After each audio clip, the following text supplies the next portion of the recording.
Bienvenidos a esta guía de lectura acerca de la Rerum Novarum de León XIII. La Rerum Novarum es considerada la encíclica que da origen a la doctrina social de la Iglesia, entendida esta como la reflexión sistemática de las cuestiones sociales desde el magisterio.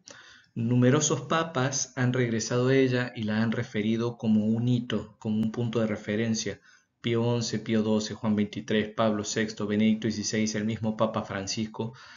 Por este motivo, hay que darle la razón a la Quadragésimo Ano cuando dice que la Rerum Novarum es la carta que necesariamente deberá tener como base toda acción cristiana en materia social. Para entender bien esta encíclica hay que tener en cuenta, antes de entrar a su lectura, ciertos elementos que pueden ayudarnos. En primer lugar, esta encíclica es un tratado sistemático, es un ejemplo de filosofía cristiana. Su argumentación contempla las relaciones entre el derecho natural, el derecho divino y el derecho positivo. Además, en cuanto a reflexión sistemática, podemos tener en cuenta que tiene todos estos elementos. Tiene un objeto material de estudio, que es la situación obrera de la época. Tiene el sujeto que realiza el estudio, que es el Papa, propiamente hablando en cuanto magisterio de la Iglesia, o la Iglesia misma, según cómo lo formula eso en distintos parágrafos. Tiene un objeto formal, se atribuye carácter de ciencia teológica a esta reflexión, tiene un enfoque moral y tiene una diversidad en sus principios argumentativos. Vamos a pasar a estos elementos. Bueno, como se dijo, el objeto material es la situación obrera, eso es conocido por prácticamente todos, pero vamos ahora al objeto formal. La reflexión sistemática que León XIII está a punto de realizar le interesa no solamente por el problema económico en sí, sino por el impacto moral. Esto es algo que se presenta a lo largo de la encíclica de diversos modos. Vamos a poner un ejemplo en el numeral 12.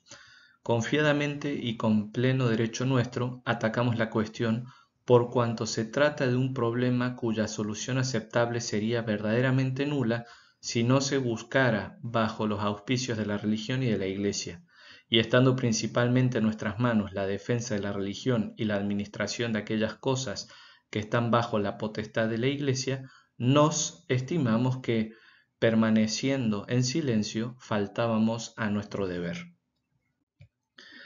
Ahora, también tiene carácter de ciencia teológica. Esta reflexión que se hace en la encíclica pertenece a la ciencia teológica ya que sus principios los recibe del Evangelio. En efecto, es la Iglesia la que saca del Evangelio las enseñanzas en virtud de las cuales se puede resolver por completo el conflicto o limando sus asperezas a hacerlo más soportable. Siendo una ciencia teológica, el Papa va a aclarar también que es una rama de la moral, pero no solamente individual, sino fundamentalmente moral social, ya que busca instruir la inteligencia y encauzar la vida y las costumbres de cada una de las partes con preceptos, ordenar las distintas instancias sociales hacia el bien común y dar directrices a las leyes de la autoridad del Estado para que se ordenen a lo mismo. El siguiente elemento que habíamos dicho a considerar es el carácter moral. Eso está muy bien expresado en el parágrafo 21. Es la Iglesia la única que tiene el verdadero poder, ya que los instrumentos de que se sirven para mover los ánimos le fueron dados por Jesucristo y tienen en sí la eficacia infundida por Dios. Son instrumentos de esta índole los únicos que pueden llegar eficazmente hasta las intimidades del corazón y lograr que el hombre se muestre obediente al deber, que modere los impulsos del alma ambiciosa, que ame a Dios y al prójimo con singular y suma caridad y destruya animosamente cuanto obstaculice el sendero de la virtud. El carácter de moral social que tiene también esta encíclica se ve tanto en el esfuerzo por llevar a la felicidad eterna que atañe al cuidado de las cosas temporales y que esto va a ocurrir por medio de la virtud. Si ustedes se fijan, en el numeral 22 está muy presente ese tema.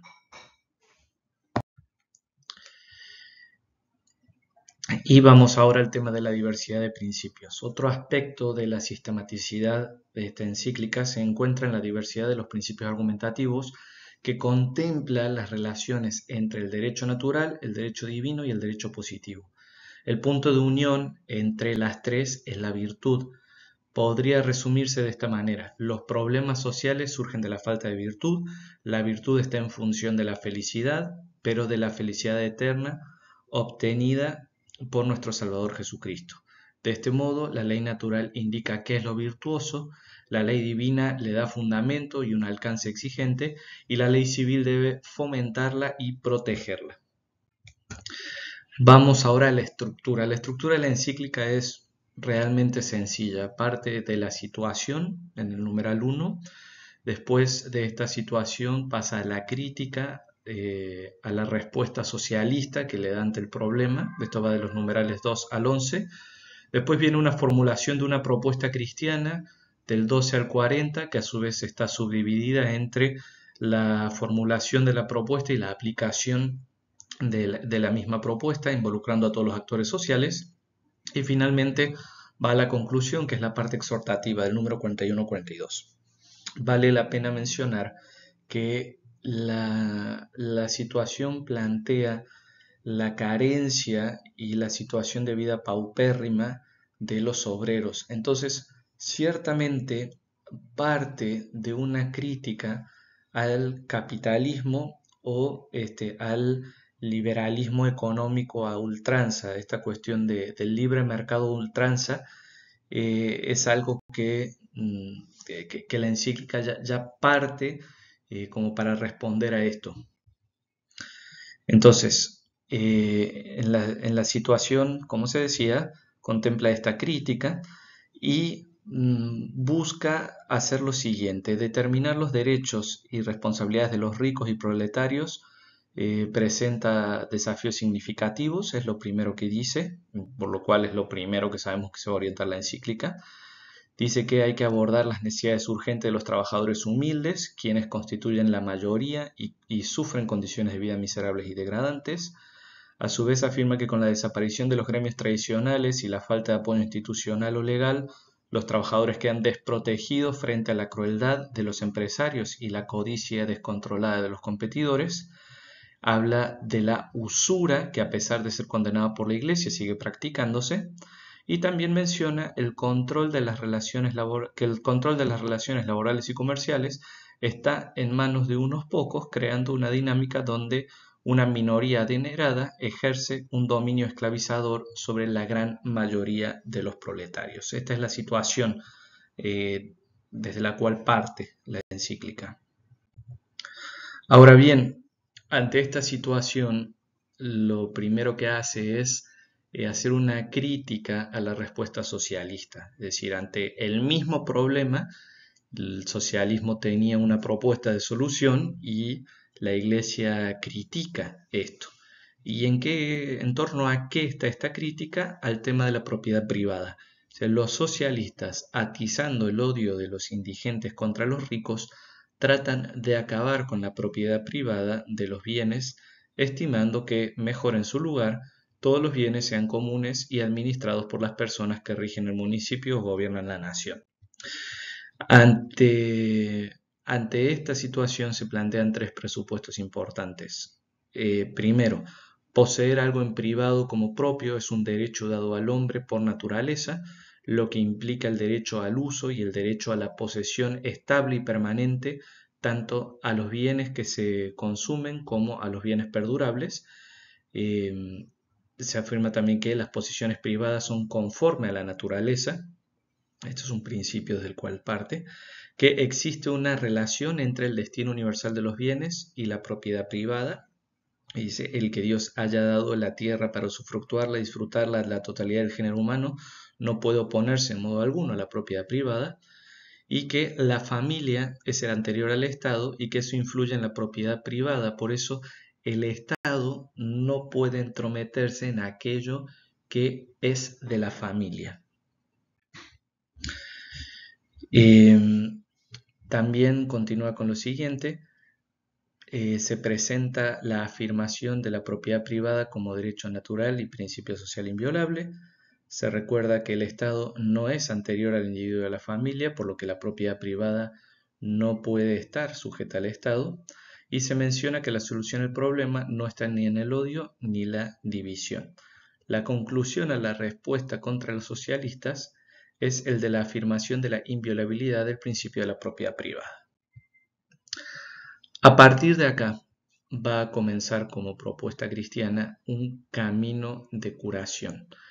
Y a partir de esta parte, la encíclica comienza reafirmando el derecho de la Iglesia a pronunciarse sobre las cuestiones sociales y plantea lo que van a ser los actores que pueden resolver el problema, que son los gobernantes, los señores y los ricos, los proletarios, la Iglesia misma, y posteriormente introducirá el tema de las asociaciones y la familia.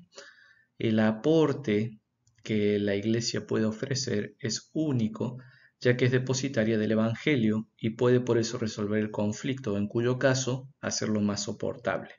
Y lo que busca la Iglesia, y esta encíclica en particular, es instruir la inteligencia y encauzar la vida y las costumbres. La Iglesia crea instituciones que mejoran las condiciones de vida e interpela tanto a las partes involucradas como a las leyes y al Estado. El camino que propone la encíclica de solución parte de un realismo social y un realismo antropológico. Esto quiere decir que la encíclica no es puramente idealista, sino va a partir de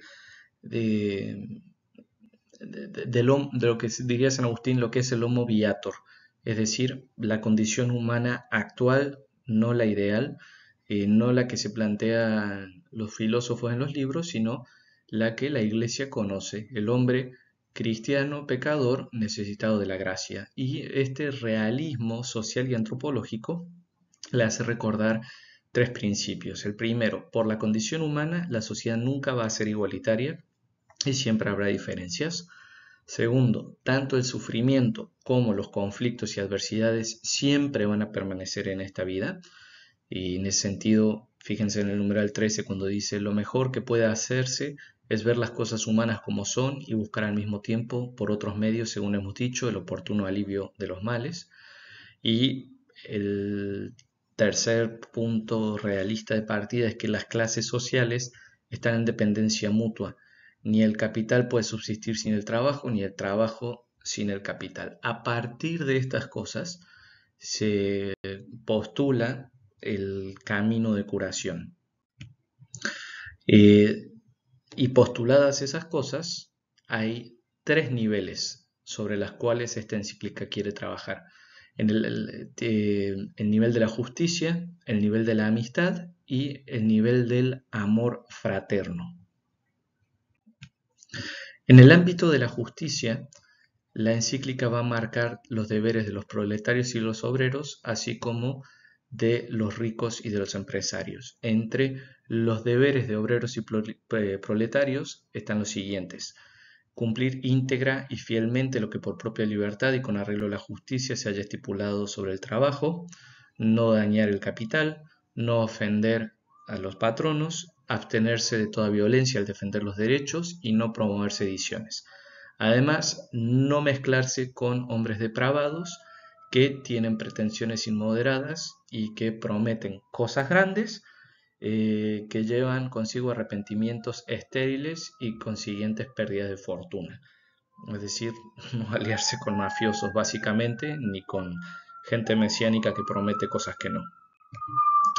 Ahora, dentro de los deberes de ricos y patronos, la encíclica va a mencionar estas cosas, entre otras, pero estas son como una guía de lectura: que no pueden considerar a los obreros como esclavos, que deben respetar en ellos su dignidad humana, sobre todo ennoblecida por lo que tiene del carácter cristiano, que tengan en cuenta las exigencias de la religión y los bienes de las almas de los proletarios, y esto implica que dispongan que el obrero tenga un espacio para atender a la piedad, es decir, que pueda practicar el culto, y no exponer al hombre a la corrupción ni a las ocasiones de pecado.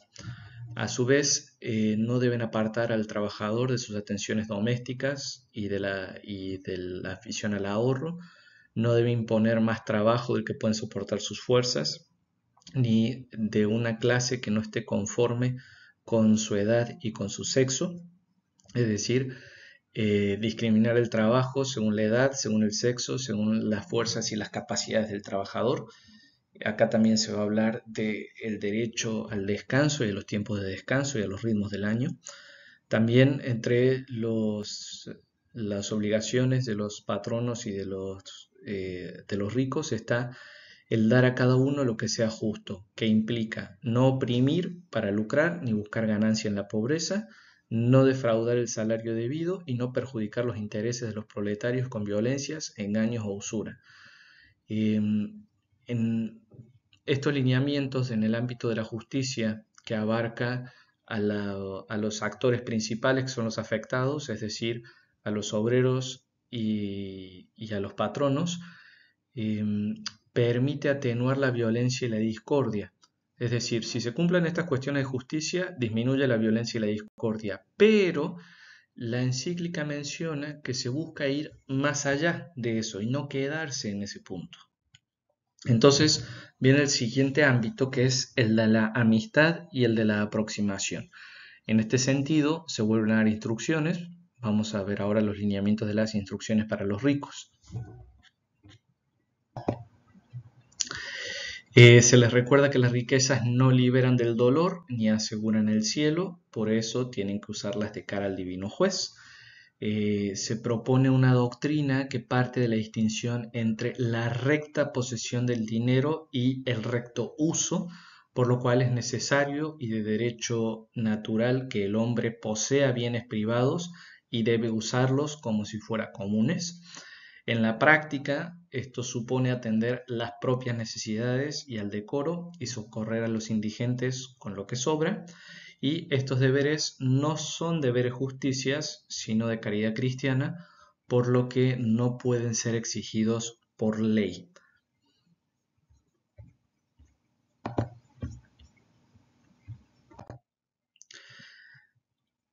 Ahora, en este mismo ámbito, desde la amistad y la aproximación, están las instrucciones para los pobres, a los cuales se les recuerda que la pobreza no es considerada una deshonra ante el juicio de Dios y que no hay que avergonzarse de ganar el sustento con el trabajo. Se les recuerda que la verdadera dignidad está en la virtud, que es patrimonio común de todos, y Dios mismo parece más inclinado hacia los afligidos. Y en este segundo ámbito de acción que propone la encíclica, se pretende que los ricos tengan benevolencia y que los pobres tengan modestia para lograr una auténtica unión de amistad. Ahora viene el tercer nivel de acción, que es procurar el amor fraterno. Y el Papa va a decir, los preceptos de Cristo apuntan al amor fraterno, fraternidad que está cimentada en 4 pilares. Todos los hombres han sido creados por el mismo Dios, Padre común, todos tienden al mismo fin que es Dios, todos han sido igualmente redimidos por el beneficio de Jesucristo y elevados a la dignidad de hijos de Dios, y los bienes de la gracia son también de destino universal. Y termina afirmando, si esto se llevara al ámbito civil, se acabaría la lucha de clases. Ahora, una vez que se esbozan los modos de trabajo y los cómo, el Papa, la encíclica va a pasar a la siguiente parte, que es aplicar la medicina, no solamente conducir al camino de la salud, sino aplicar la medicina en este problema. Entonces, la encíclica va a mostrar cómo la Iglesia no se limita a dar indicaciones, sino a la aplicación de esta medicina, instruyendo, enseñando y también influyendo sobre las personas con el poder de los instrumentos de Cristo. Tienen ahí el parágrafo 21 que pueden consultar, pausen el video y pueden leer completa la cita. Ahora bien, esto implica ciertos actores sociales, en donde está la iglesia, los interesados en sí mismos, es decir, patronos y obreros, el Estado y las asociaciones. Como de la iglesia propiamente va a hablar en los papeles, en los números 21-22, aunque volverá después posteriormente a las cuestiones de las asociaciones, que la iglesia es un actor social, lo supone y se afirma a lo largo de toda la encíclica, no solamente en estos numerales, aunque siguiendo el orden de lectura acá es donde se va a encontrar muy interesado. Respecto a los interesados, patronos y obreros, está integrado en el ámbito anterior, particularmente cuando se habla sus obligaciones en el ámbito de la justicia. Ahora le va a dedicar mucho a lo que debe hacer y custodiar el Estado y también al papel de las asociaciones, que es propiamente hablando el lugar de acción social de los patronos y de los obreros. Entonces, ¿cómo contribuye el Estado? El Estado contribuye de muchas maneras. Vamos a poner acá un resumen a modo de guía de lectura. Por leyes e instituciones para alcanzar prosperidad, buscando el bien común, defendiendo a todas las clases por la justicia distributiva, defendiendo la comunidad y sus miembros, procurando la salud pública, subsanando los daños que no pueden atender las partes, procurando la paz y el orden, es decir, cuidando la religión, la moral pública, la justicia y la defensa, cuidar especialmente de los débiles y de los pobres para preservar su derecho individual y protegiendo a la propiedad privada y a las asociaciones. Ahora, el Estado contribuye también especialmente tutelando del obrero, y esto implica generar las condiciones necesarias para que él pueda acceder a los bienes del alma, especialmente su dignidad y la posibilidad de perfeccionamiento, y el Estado debe procurar que se respeten los días festivos para el culto y la religión. A su vez, el Estado debe tutelar los bienes externos y los del cuerpo, que son el descanso del trabajo, las jornadas de trabajo limitados, la carga y las condiciones del trabajador, cuidando de su salud, y el salario justo que atienda a las necesidades esenciales. Respecto a las asociaciones, los obreros y los patronos pueden mejorar la situación por medio de las instituciones. Y acá está curioso porque está muy bien marcado de los numerales 34 al 40 el papel que hacen las instituciones. Entonces en el número 34 está la exhortación a la creación de las asociaciones y en el número 35 se establece el fundamento por el cual deben existir las asociaciones privadas y cuál es la relación que tienen con el Estado. Es un fundamento puesto en el derecho natural. En el número 36 repasa un poco lo que la Iglesia ha hecho a partir de las asociaciones y las instituciones y cómo ha sido esa relación con el Estado. Y en el número 37 y el 38 hay una advertencia, particularmente en el 37, contra las malas asociaciones que dañan al trabajador de distintas maneras, tanto en sus bienes materiales como en sus bienes espirituales, y una exhortación a los obreros católicos a crear buenas asociaciones. De este modo, en los números 39 y 40 se hace una argumentación en la cual la conclusión es más o menos esta: así como hay libertad de asociarse, hay también libertad de elegir asociación, y se plantea, esta parte es muy importante, como una ley general para las asociaciones. O sea, el Papa dice, no podemos entrar muy en lo profundo porque muchas cuestiones de las asociaciones van a variar según la cultura, según las costumbres, según ciertas situaciones que escapan al alcance de la encíclica, pero de modo general se puede prever esta serie de cosas, y eso está entre los números 39 a 40 y vale la pena detenerse en eso. Después de esto, en los números 41 y 42, vienen las exhortaciones finales de la encíclica, pero lo que vamos a hacer nosotros es hacer un pequeño highlight, o sea, señalar algunas cuestiones que están presentes. Esto, por supuesto, no agota todo lo de la encíclica, que aunque no es larga, es muy concisa y muy rica en su argumentación. Pero fíjense, la encíclica parte de principios y derechos, o sea, a partir de ciertos principios se formulan ciertos derechos. Entonces, ante el principio de la dignidad humana y cristiana, existen el derecho al trabajo justo, limitado y remunerado, el derecho a cumplir libremente los deberes religiosos, el derecho al descanso y el derecho a la libre asociación. Del principio de la propiedad privada está el derecho al salario justo, el derecho a poseer bienes, el derecho a usar los bienes y el derecho al ahorro. También está el principio de bien común, de lo cual parten casi todos los derechos. Acá no hemos hecho una enumeración porque llega mucho más, pero presten atención entonces a estas cuestiones.